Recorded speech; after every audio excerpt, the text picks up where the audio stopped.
बिस्मिल्लाहिर्रहमानिर्रहीम अल्हम्दुलिल्लाहि रब्बिल आलमीन वस्सलातु वस्सलामु अला रसूलिहिल करीम अम्मा बाद।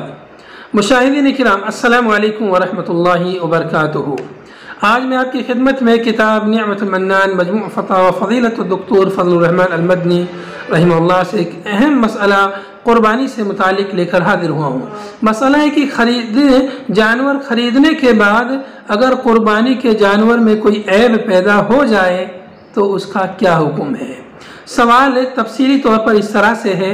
साहिल कहता है कि मैंने कल 9 ज़िलहिज्जा को बाज़ार जाकर एक अच्छा बकरा क़ुरबानी के लिए ख़रीदा।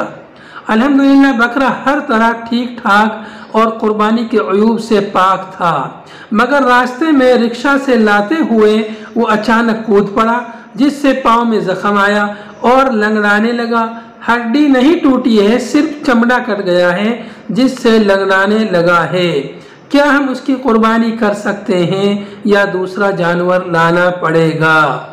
इस सवाल के जवाब में उस्ताद मोहतरम मुफ्ती डॉक्टर फजलुर रहमान अल मदनी रहमतुल्लाह ने फरमाया कि अगर आपने बकरे को सही सालिम ख़रीदा था और उस वक्त उसमें कोई ऐब नहीं था और ख़रीदने के बाद घर लाते हुए रिक्शा से कूद पड़ने की वजह से ज़ख्मी हुआ और लंगड़ाने लगा, तो आप उसकी कुर्बानी कर सकते हैं, क्योंकि ख़रीदते वक्त अगर जानवर सही सालिम और कुर्बानी के मनाफी उयूब से पाक हो और बाद में गैर इख्तियारी तौर पर कोई ऐब पैदा हो जाए तो कुर्बानी की सेहत से माने नहीं।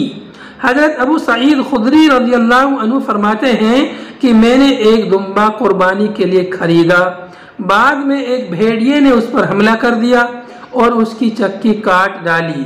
मैंने रसूलुल्लाह सल्लल्लाहु अलैहि वसल्लम से पूछा तो आपने फरमाया इसकी कुर्बानी कर लो, रवाहु अहमद। ये इस बात की दलील है कि कुर्बानी के लिए ख़रीदने ये मुतय्यन करने के बाद अगर जानवर में कोई ऐब उसकी कोताही और ताअद्दी के बगैर पैदा हो जाए तो वो नुकसानदेह नहीं है। व आखिरु दावाना अनिल हम्दुलिल्लाहि रब्बिल आलमीन।